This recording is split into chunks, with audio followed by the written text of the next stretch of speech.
what we're doing here with the cadets is trying to establish the fundamentals of just basic rifle marksmanship, BRM. So in a controlled environment, we're trying to get those fundamentals to build good habits so that when they get to the range, which is where we're going to be the next couple of days, they'll be able to lean back on what they've learned here, but then also when they're in a more stressful environment, so it's a very calm environment here, when they're in a more stressful environment in combat, downrange, they'll be able to fall back on these skills here and then build on those habits.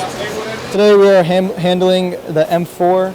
It is a short stroke gas operated weapon system utilizing an intermediate cartridge of 5.56. I have some background in the infantry, so using that prior service background, using that to help my buddies extend that influence and utilizing that intellect. For me, more so as I grow my skill set, I'm able to lead others correctly and persuade others to do the right thing.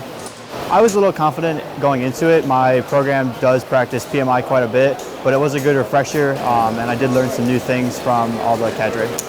I think it'll be beneficial in going through tables 1 through 6, and then all the way to the qualification. It'll help tie in on those fundamentals. The greatest takeaway is that it's a muscle.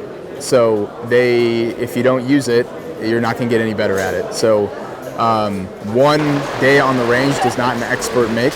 So you constantly have to sharpen these skills, and they're very, very perishable. So in stressing that to their soldiers. So these are all future leaders, future lieutenants. So we want to make sure that if they understand the fundamentals here, then they can pass that on to their soldiers and make the Army better for it.